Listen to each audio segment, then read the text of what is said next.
Hello everyone. So it's a start of a new week and I am back with the third part in Munstack interview question series.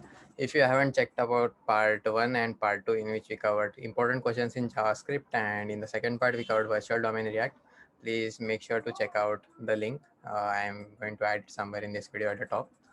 Now coming back to the part 3 section of Munstack interview questions. Today we are going to cover another important question which is asked commonly in React.js, which is explain React component lifecycle. Now, this is one of the favorite questions by interviewers. Like they ask, what is React component lifecycle? Explain lifecycle methods, explain lifecycle hooks, and how do React component works internally, basically. So we are going to try to understand that today. Now, the basic four cycles in which a React component lifecycle happens is first is initialization stage, in which the state variables or the initial variables are created, declared, and a value is set to them.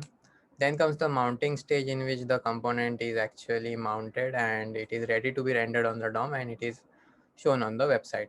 Once it is shown on the website, user does all sorts of tasks on the website, and based on user actions, we try to update the component, which comes to the third part, which is updating task. And the last is unmounting stage, in which once the component tasks are finished, it is removed from the browser and we are thrown back to some other page, or let's say if we close the browser, even then components are unmounted. So we are going to look into all these four stages today. Now if you search for React component in your official React docs, you will come across this page, and here we have this lifecycle diagram. So if you click on this lifecycle diagram, you will be greeted with a page like this, and here as you can see we have the mounting, updating, and unmounting stage, which I just covered right now, specified, and these are all the methods which are shown. Now the problem that happened is we are currently using hooks, and like most of the developers today are using hooks in React.js. And if you look at this, all these methods like did mount, did update, and will mount, these are all methods used in class-based components. So the dilemma for me was, how do I explain lifecycle methods using class-based components when I'm personally using hooks? So what I'm going to do today is I'm going to show you these three stages, both using hooks as well as class-based component. So for that, I have created a basic React app. So this web page that you see here, this web page contains code which is run using a class-based component, a basic class-based component. And also we have another web page which is similar to the page I just showed you. Only difference is here the code is run using hooks. And what I'm going to do today is I'm going to explain this methods, all these stages in React component lifecycle using hooks as well as class-based methods, so that it becomes quite clear what kind of methods are present and how does React component lifecycle works based on hooks as well as class-based components. Now the question that comes into mind is when to go for hooks and when to go for class-based components. I would say 95% of the cases hooks are way to go. If you need quite more granular control, you need much more control over your code or the feature which you are working on. In that case, only go for class-based components, because hooks are pretty awesome and hooks are like feel much more natural personally to me, because they are function based. So that's there. Now I'm going to deep dive into code of these two pages first before I move ahead with the stages. So in this case, we have app.js from a fold project. So we have a classes React-based project and we have hooks React-based project. So in this case, if this app.js refers to the code which is present for this class-based component. Let me just show you the code briefly before I move ahead with my session. So if you move or go through the code here, we have class app extends component, which is typical code written to write a class-based code in React.js. After that, we have a constructor. So this is the initialization phase which we just talked about in this case. So in the case of initialization, what we do in class-based components is we create a constructor of a class. We pass a super installation to the class, because without this the props don't get, or the props won't work properly. So we pass super instance of the class. After that, this is the initialization code in which the state variables are initialized. What I mean by state variables? Variables which are supposed to be changed during your React component lifecycle. So in this case, I have a rotate count variable in which the value is 2, and in the class based component code below, we have a Rubik's Cube image. And what I'm trying to do is I'm trying to showcase how many times does this Rubik's Cube has been rotated by the user. For example, currently the Rubik's Cube has been rotated 2 times. So in that case, this variable rotate count contains the value 2, which is displayed here. And how is it displayed? It displayed within the render method. So render method is the main method in the class based component. Within that we have a return method. This is the image which is shown here. And here we have a p tag in which we have used this dot state dot rotate count, which is the variable we just declared at the top. And then we have a button here. On click of this button, we have a update rotate count function. So whenever I click on this update rotate count, this count gets incremented. For example, if I click it once, then the rotation of the cube changes from 2 to 3 or 4, 5, 6, 7, 8, anything that we want. So in case of class-based component, the onClick method is written in this kind of syntax where we write this dot. This is a variable which is used to define the context. In this case, the context is used, and the update rotate count method contains a simple set state method within by which the rotate count method is incremented. Now, one thing that you should note here is I have used set state like this. So if I wanted, I could have gone for a set state method, which could be like we can set the rotate count directly to a colon and directly increment the state variable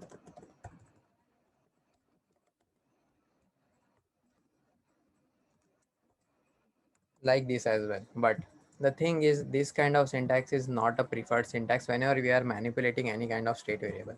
The preferred way of syntax is to write a function like, let's say we have a previous state. Then we write rotate count, and within that we use the previous state function to rotate, or the previous state value to update the current value. If you write code like this, there are some drawbacks, and those drawbacks I would like to refer to first before I move ahead. So if you go to or search for React.js interview questions on web page, you will be greeted with this GitHub link where we have almost around 500 questions on React.js. So one of the questions here is on set state. Let me just search for it.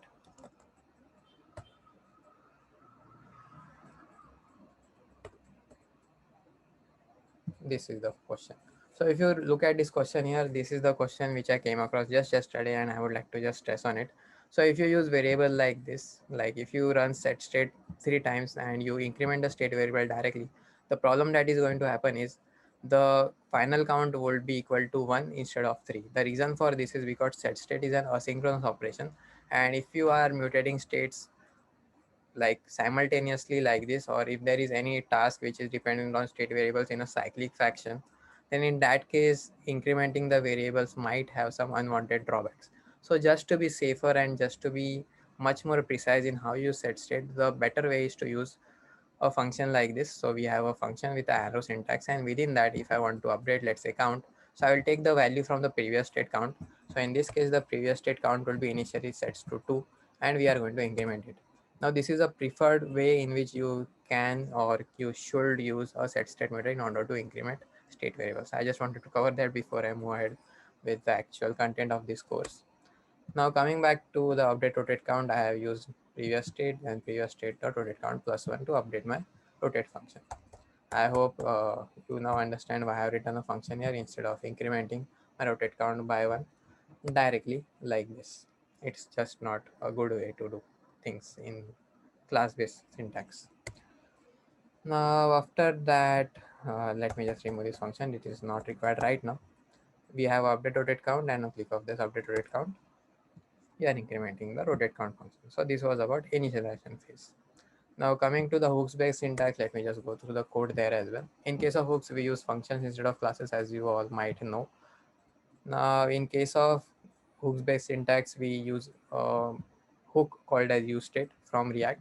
In that we pass the initial value, let's say the value is 2, and rotate count is set to this value. Then we have a function here which is set rotate count, and the set rotate count is supposed to increment my rotate count value. Now similar to our app class-based components, we have an image, we have a p tag. Only difference is instead of using this dot state dot rotate count, in case of hooks we go for rotate count. And on click of the button, again we have update rotate count.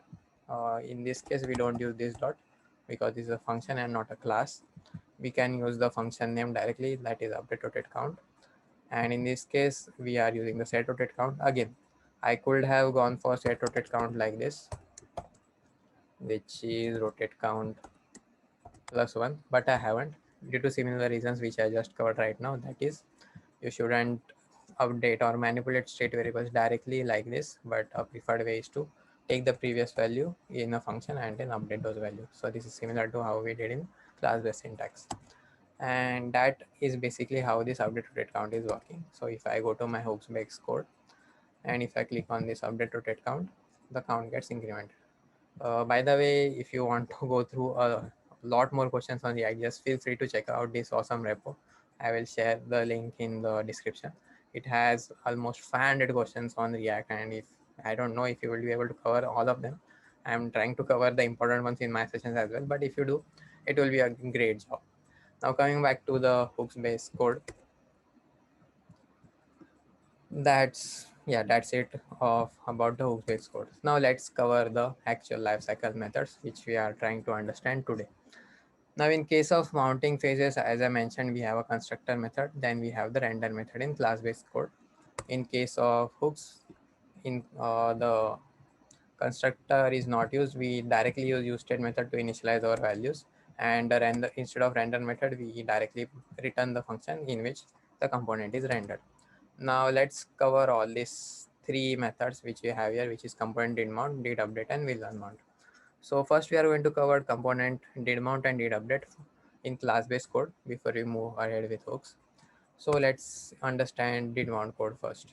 So in case of did mount, the way we write the code is we write component did mount here, and within that we can have a log statement. Let's say I am logging component is mounted, and then just below that we can write the current value of rotate count is. I'm just going to cover what is component did mount. Let me just log these statements first, and I'm going to hit save. Okay, in this case we need to go for this dot state dot rotate count, since this is a class-based syntax. Now if we come back to our class-based code and if we open the console, as you can see I have log printed here which is component is mounted, and we have a current value of the rotate count which is 2. Now component did mount is run after the component is shown to the user for the first time. What I mean by that, that once the component is rendered for the first time, after that component did mount method is called in React.js. So if I click on the component did mount here, we will be redirected to the docs of the component did mount code. So if you open component did mount, you will be irritated with the docs, and as you can see it is written that component did mount is invoked immediately after a component is mounted, that is inserted into a tree. Initialization that requires DOM node trees goes here, and yeah, there are a lot of things. Now component did mount is typically used to make API calls. Like the best use case for using component did mount is to make API calls. Like if you want to fetch some data from the server end, and if you want to show it to the user, the best method to for that is to call that API calls in component did mount. Now component did mount, as I mentioned right now, it is called after the component is mounted. So this is called after the component is mounted, and the value which we have is the rotate count value currently, which is 2. Now if I try to update my value, like if I update the rotate count value to 2 3 4 5 6, that value won't get displayed here because component did mount is called only once after the component is mounted and shown to the user. It is not called again and again. Now if I want to check this value, like if I want to track this value which is updating to 6 or any kind of values, and if I want to do some operations, let's say based on these rotations, like I want to figure out how many rotations are remaining and stuff. So for that we will go for the second method in the React lifecycle, which is component did update. So just after component did mount, we can write component did update here, and again we can go for a log statement like this. Now component did mount is called after each time the component is re-rendered or updated. So every time a component is updated, component did update method is called. sorry for the mistake, component did update is called each time after the component is updated. Now I have a similar log statement here. So let's check out the logs in our class-based code. So if you refresh the code here, this is the log from component did mount method. So component did update does not get executed when the component is shown for the first time to the user.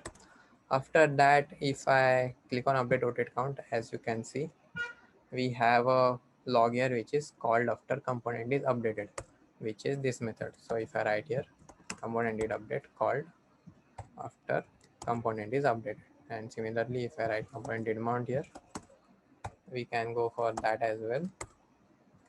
So component did mount gets called after component is mounted and rendered for the first time, and each time this button is clicked, did update is called, that is after the component is updated, and we have the updated value of rotate count here, which is 3. If I click again, the value gets changed to 4. So this is how component did mount and did update works in class-based component. Now, if we want to replicate these two methods in our hooks based syntax, for that we make use of a hook which is called as use effect. So use effect hook is a single hook which can be used to replicate the functionality of both of these methods. Like use effect is like one thing for all. So use effect can be used for tracking the component or the state values when the component is mounted for the first time, as well as the time when the component is updated as well. So as you can see, component did mount and did update gets replaced with use effect directly. So if I use effect like this, so let me just import use effect in our code. After use state, we can write use effect. We need to import use effect from React. In case of did update and did mount, we don't have to import anything from React. Those are built-in methods. In case of use effect, we need to import that method. So we have to write use effect like this. We write use effect, then a function, arrow based syntax. Now we can log the values. So as I mentioned here, did both the functionalities of did update and did mount are replicated in use effect. So what we can do is we can write a code like state variable or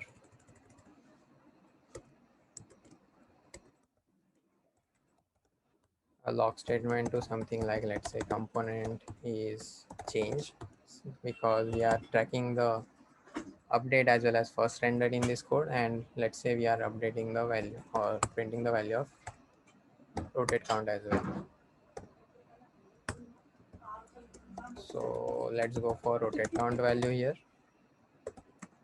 which is this one, and it's save. And use effect I think requires some dependencies,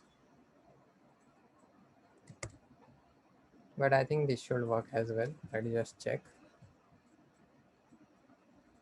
Use effect, yes, this should work. We will check out the declaration statement expected in some time. Okay, we messed it out here, that is why it was giving the error. This should be within the log statement, and now it will work. So if we come back to the hooks based code, we can do it here as well. So in the case of hooks based component, let me just open the console. So we right click and hit inspect. Now if we go to the console, as you can see, we have component did chase printed and rotate count printed, which is similar to how component did mount work. And we have the initial value of rotate count here. So okay, let me just remove this two extra brackets. Yeah, so component changed and rotate count value is 2.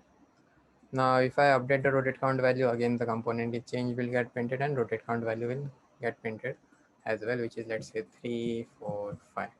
So this is how use effect works, like both component did mount as well as did update methods both. But let's say if I want to make the code a bit more granular, that is, I want to separate out the first trigger code or the first render code from the subsequent calls. In that case, what we do is we write dependencies in use effect. So if I pass an empty array to this use effect, in that case this will run only once. So this will run when the initially the component is mounted in our code. So we can write use effect is run when component is mounted. Now if I hit refresh, let me just close out. So as you can see, use effect is run when component is mounted and we have rotate count value. But if I click on this rotate or update rotate count button now, the subsequent value won't get printed because this MTRA specifies use effect that this code needs to be run only during the first render and not on the subsequent renders.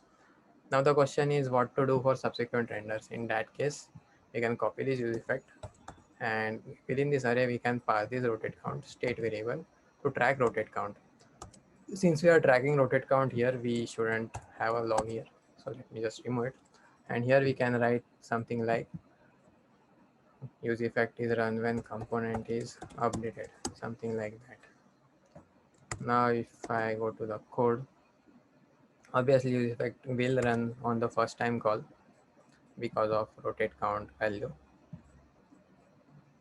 So yeah, so this is for our initial rotate call and this is for all the subsequent calls as well. But as you can see, it ran for the first as well because rotate count gets initialized during the first render, which is why it was running in the first call as well. So what we can do is we can write to something like whenever component is changed here. Now if we don't want it to run when the rotate count value is initially called, so in that case we can go for, let's say if rotate count value is greater than 2, only then print this log. That's a kind of a hacky way, but yeah, this will prevent the log to get printed initially. So use effect is run when component is mounted, which is this one, and we are getting the rotate count value from this log. Now if I click on update rotate count, use effect is run when component is changed, and we have the rotate count value as well.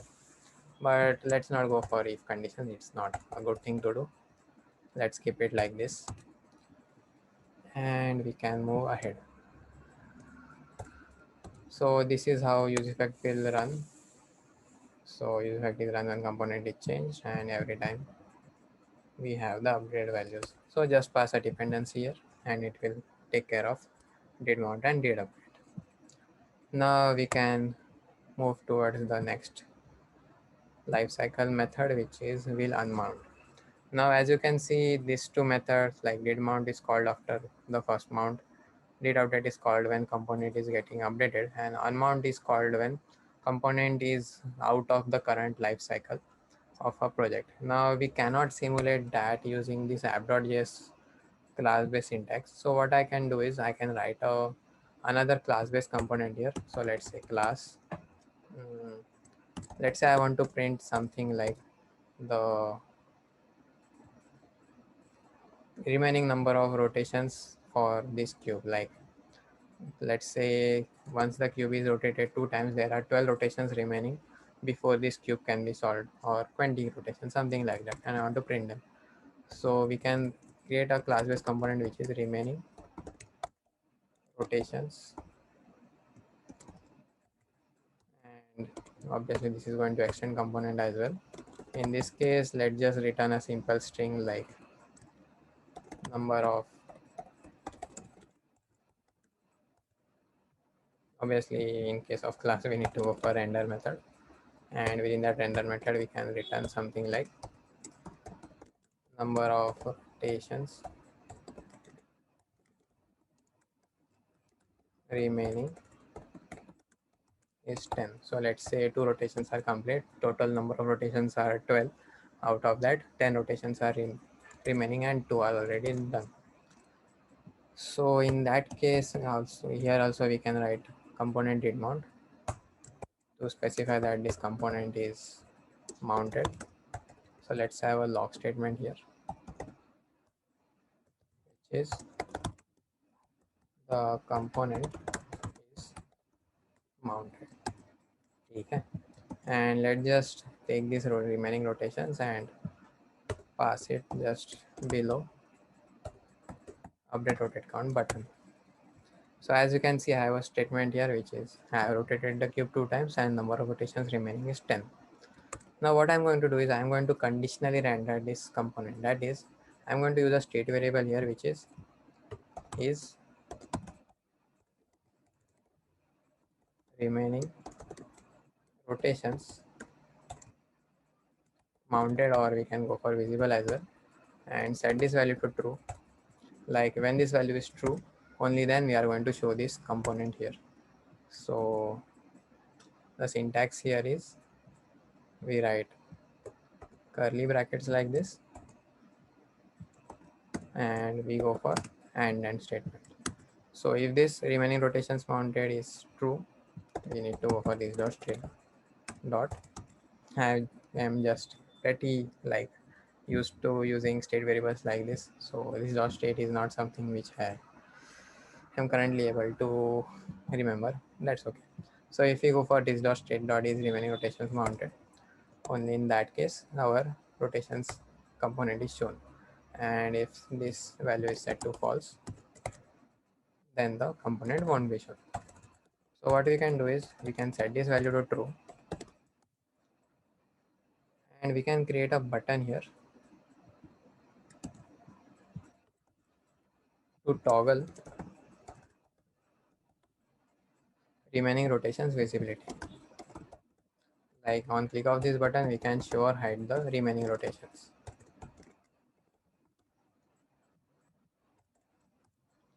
So in this case, we can go for something like update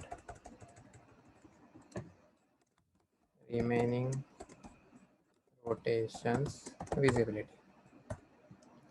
Let's copy this method from here and implement it above. We can go for this dot set state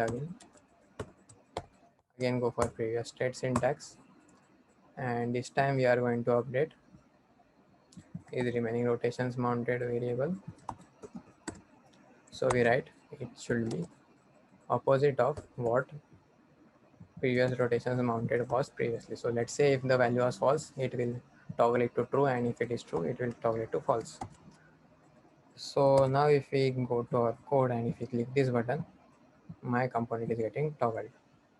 Now an interesting thing to note here, we have, okay, let me just remove the component did update logs for some time, and let's focus on this component here. So initially this component is mounted, is printed because component did mount RAM. Now if I hide this component, the component is hidden. Now if I click on this button again, the component is mounted again. So now we are pretty sure that this component is unmounted at some point of time, right? Because the component is mounted is getting printed twice. So there will be a middle stage here at which this component is getting out of my website, so DOM tree, and out of my components node or React node. Basically, this component is unmounted at some point. How do we track that? We track that using this lifecycle method. This component will unmount. So after did mount, we are going to write component will unmount method here, and we are going to log the statement which is component is unmounted. And to be more precise, we can write something like the remaining rotations component is mounted and it is unmounted. Okay.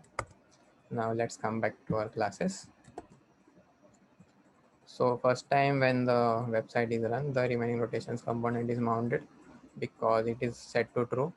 Once I click on toggle rotations, the component is out of the view and component will unmount method got executed this time. And as you can see, we have a log printed here which is remaining rotation component is unmounted. If we click again, the component was mounted into the tree or shown into the website, and on click on unmounted, the or the toggle button, the unmounted log is printed. So that is how component will unmount works. Now if I want to do this same kind of syntax which is present here, we can do that using use effect. So in use effect, we have a method which is called as a return method. Let's just check. Yeah. So use effect has this cleanup method here, which is similar to component will unmount. So if we have a will unmount code like this, in case of use effect, what we do is we write a function like this, which is return function cleanup, and within that we pass whatever we want when the component needs to be removed or when the component is unmounted in our code. So what we are going to do is we are come back to our hooks base code. So we switch from classes to hooks. So in case of hooks, we are at this point, right? So let's just have a similar functionality like the one we had in class. So we are going to define a function which is remaining rotations.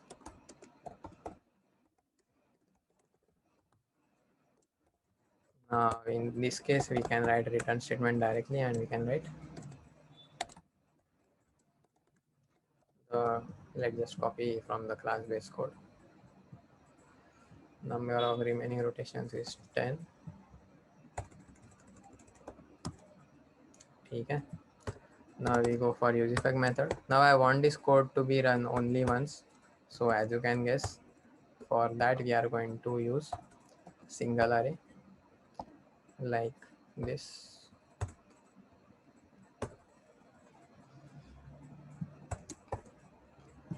Within that we can print a log which is the remaining rotations component is mounted. So this will run only once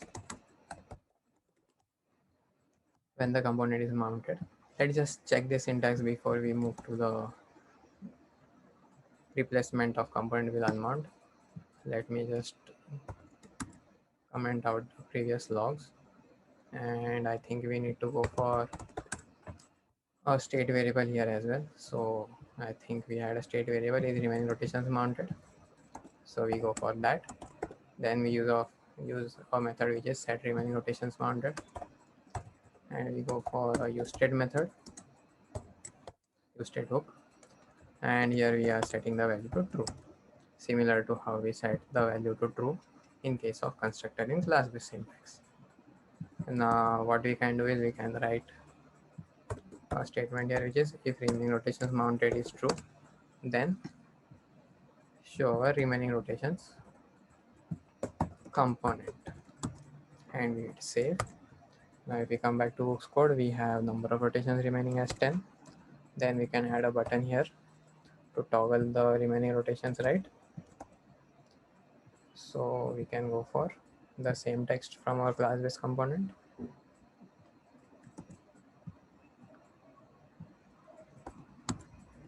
which is toggle remaining rotations.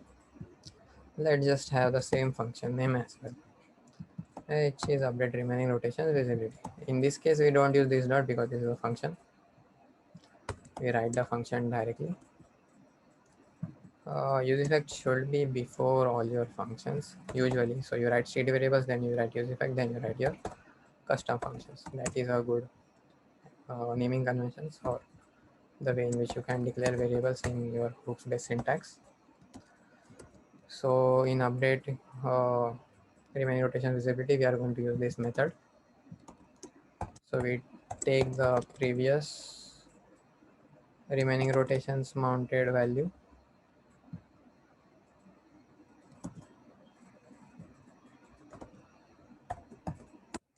and we set the opposite of that value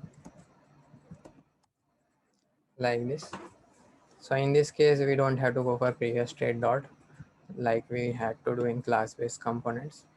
We can directly write the variable like this. This is one of the reasons why I told initially that hooks are the ones which you can go for when you're writing code in 95% of the cases. Now I think this code should work. Let's just check.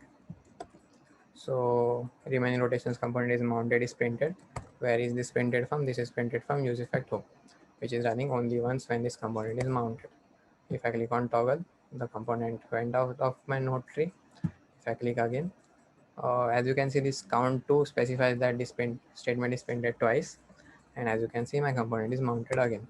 So for printing something like component will or not, or let's say I want to do some code when the component is getting out of the scope, in that case we write return function, and we can write return function cleanup. Within that we can have a log statement like the remaining rotations is unmounted.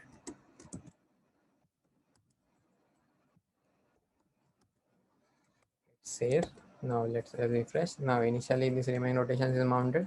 So we have the log statement printed here.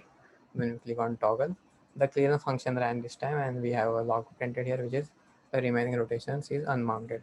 If we click again, it is mounted again and unmounted. So our will unmount function is getting replaced by this cleanup function in case of hooks.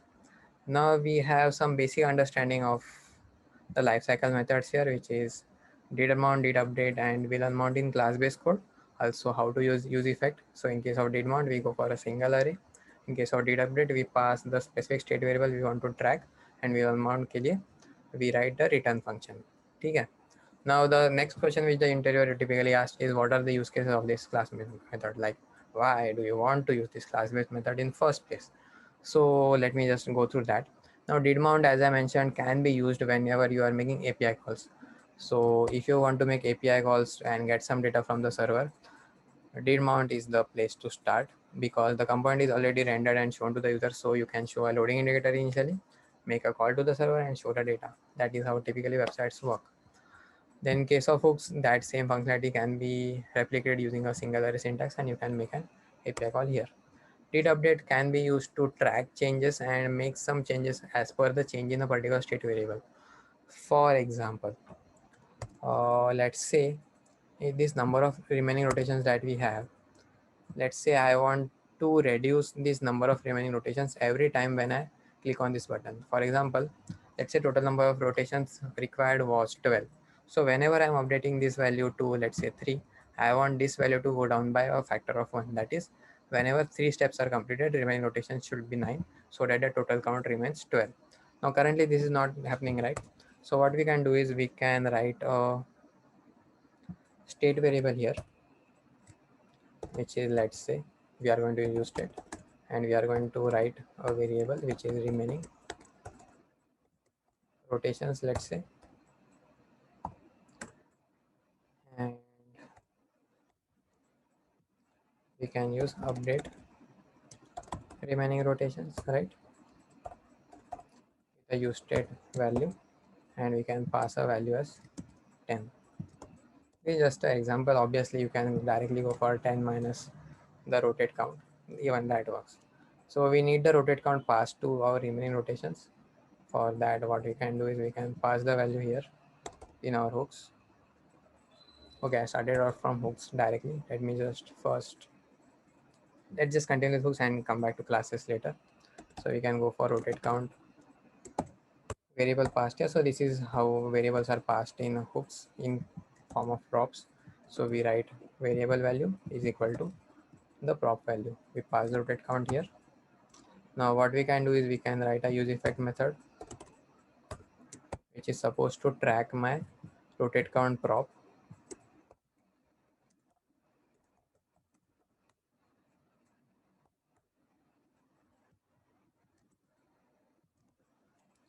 And based on the updates in rotate count, we can decrement this value.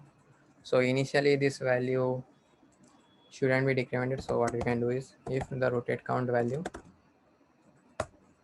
is greater than 2, then update remaining rotations method can be called, and the previous rotation value which was there, previous remaining rotations, that can be decremented by a factor of 1, and we can use this remaining rotations in our statement like this. So this is basically decrementing my remaining rotations every time my rotate count value is changed or getting incremented by a factor of 1. So let's try this out. Hit refresh. So initially rotated Rubik's cube value is 2 times. If I click on update rotate count,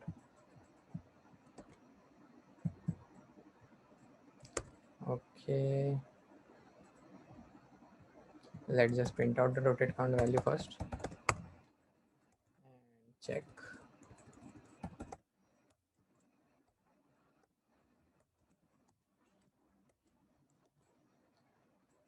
So rotate count value passed is 2. Okay, rotate count should be passed like this. My bad. Now the value is true. Now the remaining rotation is mounted and we have the initial value printed from here, which is 2. So we can go for a log statement, which is, let's say, past rotate count value is colon. So initially when the value is 2, obviously I don't want to change my value or decrement my value. Every time I click on this update rotate count, this value is incremented to 3. That is why my remaining value is getting decremented to 5, 6, or so on and so forth. So that is a use case of using use effect, like component will update code. And if I want to do a similar syntax here, what I can do is I can write a prop value here. So in case of remaining class-based syntax, we don't pass the value in bracket kind of a syntax. We directly use these dot props. So if you go for component did update,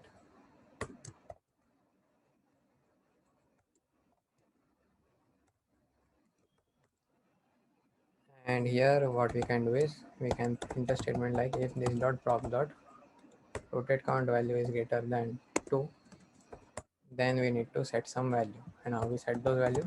We first create a constructor. There is a lot of boilerplate code written to be written when declaring class-based syntax, so it's better to use hooks. Like another advantage of hooks is lesser amount of code. So we write super props so that the prop value is tracked. Then we write this dot state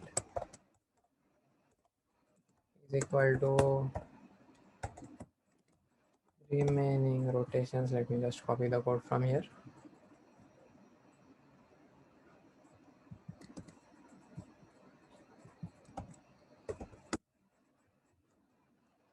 Initially this value is 10, and whenever rotate count value is incremented, we are going to go for this dot set state method. Set state is used to update the state variables in class-based syntax. So remaining rotations value needs to be updated, right? So we first pass a function which is previous state. Within that, in the remaining rotations, we take the previous state dot remaining rotations value and we decrement it by 1.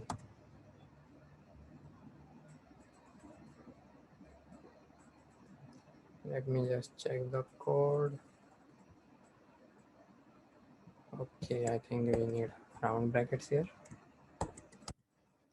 Now this should work, and instead of printing a value as 10, we can go for remaining rotations. Hit save.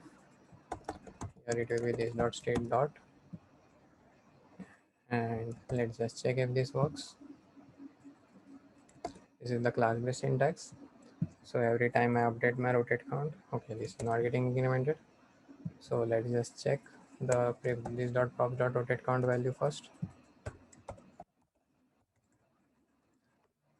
using a log statement.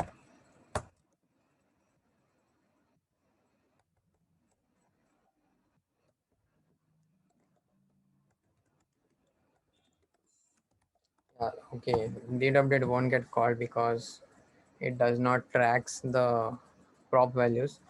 For that we need to go for another method which is get derived state from props. But okay, so did update won't work most probably. Let's just check. Yeah,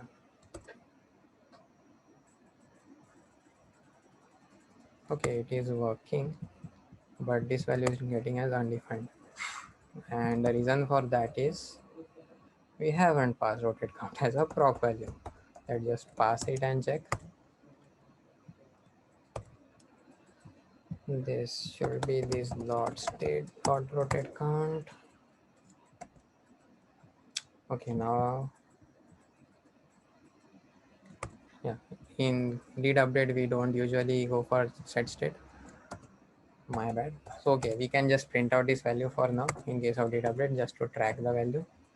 So every time my cube is rotating, this value is getting changed. Now if I want to keep a track of this value or decrement this value, for that we need to go a little bit advanced, and in case of React lifecycle we have another method. So for that I think, okay, if I check, make a click on this checkbox, we are getting some other methods here, which is get derived state from props, and this is the method which we can use to update the rotate count value in case of class-based components. So what we do is we write get derived state from props.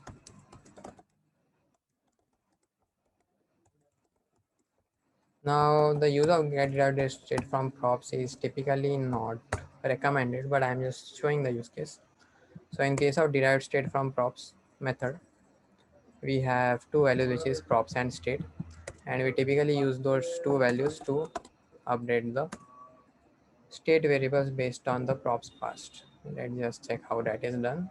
So in case of derived state from props, the syntax is okay. I think, yeah, even in this case, it is mentioned that this method exists for rare cases. Please don't use it. So what we can do is we can write something like if props dot rotate count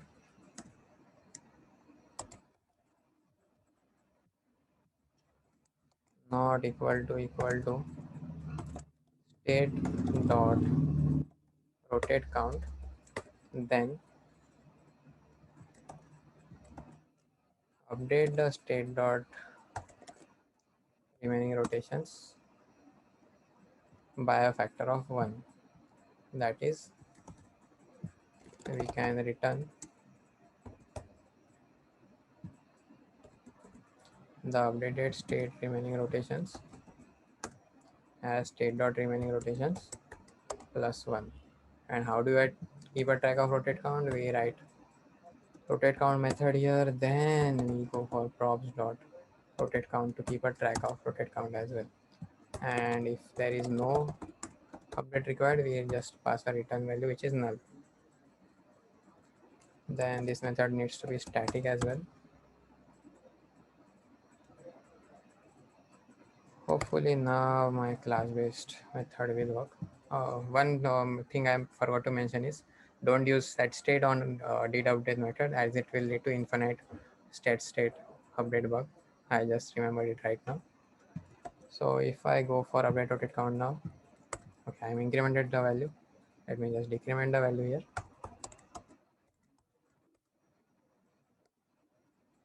So in case of update rotate count, the value is getting decremented. But there is a complete article mentioned in official React docs which states that please don't use get derived state from props unless and until it is absolutely required.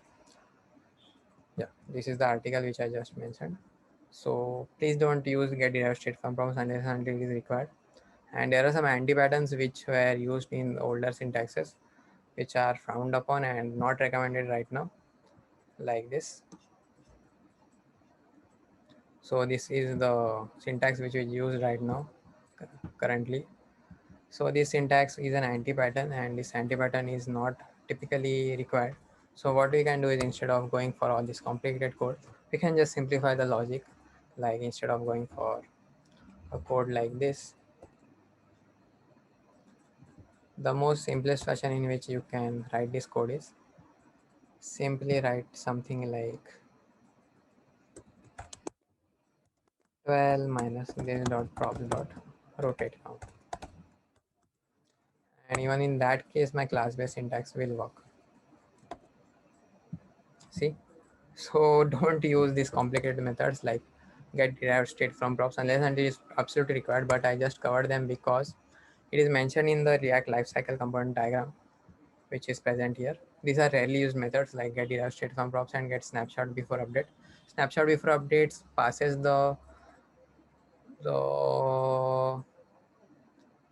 current state before a particular render method is invoked or render cycle is complete. That is for get snapshot before update. So it is invoked right before the most recently rendered output is committed to the DOM as or the DOM is updated. So these are like rarely used method. Commonly used methods are did amount, did update, and will unmount. Did update is also like there are only rare use cases where did update is used, at least by me, but did mount is heavily used. Will unmount is used a lot of times to remove listeners. Did update is used rarely, and get derived state from props is was used initially, in class-based code, but currently it is not a recommended, or it is not recommended to use it as long as it is not required. If it is absolutely required, then only use it. Even in case of use effect, the code which we just wrote like this. Now even this code, like if we are updating the rotate count in based of the rotate count value, even this code is not a recommended approach. And why is that? Let me just show that as well. So if we go for Stack Overflow question, which is syncing state to props using use effect method. If we search this on Google, and there was a Stack Overflow, yeah, this is the one. So I have used this same code here, which is in case of use effect, if there is some value updated from props, then update the state variable as per the code. But if you read through these commands here, there is one interesting statement made by some people here, which is this approach looks great, but doesn't this render the component is twice because set state in use effect is used. And what this guy means is whenever I am using this update remaining rotations count here, my render is called twice instead of once, and this is a performance issue. So use this syncing kind of a syntax only when absolutely required. If it is not required, please don't try to sync your prop values based on state variables. Avoid them as far as possible. And how do we avoid them basically? So for that, this article which we had covered, which is you probably don't need derived state, is useful. So in this case, what we can do is let's just go through this article once. So instead of using derived state, what we can do is we can go for a fully controlled component like this. What I mean by fully controlled component is, let's say if you have a value, like if you want to show some value from the props, or if you want to make some changes based on prop value, use it directly in your return method. So in our case, what we can do is instead of going for use effect like this, obviously we can simplify the code and we can write it to something like 12 minus rotate count instead of using use effect like that. So that is one of the ways in which you can simplify the code and not try to sync the state variables as per the prop values. Like use the prop values directly as far as possible and don't try to use state variables if they are not required unnecessarily. That is one thing. Like as a React developer, I know a lot of us have this bad habit of using state variables where they are absolutely not required, and that leads to a lot of performance issues in the long run. So try to think of first whether I require a state variable and whether a state variable needs to be synced as per the prop value, and only then, if it is absolutely required, only then go for this syntax which was used here, which was this one, because this is a performance bot issue. Like obviously it is not going to hamper performance a lot, but it's not a recommended method. Recommended method is to go for to use the rotate count value directly. And how do I use the rotate count value directly? I take this rotate count value and we can go for directly the total number of rotations, which is 12 minus the rotate count. And if we come back to our hooks based syntax, okay, localhost, yeah. So if we hit refresh, my remaining rotations value will get decremented as well. So this is typically all the class-based syntaxes and class-based or hooks which can be used for lifecycle methods or explaining lifecycle methods to your interviewer. Now let me just recap this completely before we come towards the end of the session. So what did we cover today? We covered lifecycle methods in React.js, and we first covered the lifecycle methods which can be used. So the four phases of React command lifecycle is initialization, mounting, updating, and unmounting. And how does this happen? It happens using did mount, did update, will unmount, and constructor methods and render methods. In case of hooks, it happens using useState method, return which is used in the function code, and useEffect method as well. So that is how you can actually explain the lifecycle method to your interviewer. If you like this video, please hit the like button, and please subscribe to this channel if you want to understand some more concepts like this in future. And obviously this motivates me to keep putting videos to these channels in the future. So hit the subscribe button. And thank you for listening to this session. I think we learned a lot about the steps in our phases of React component, how the phases work using hooks, and how the phases work using lifecycle methods using class-based syntax. Thank you, and have a nice day, everyone. Goodbye.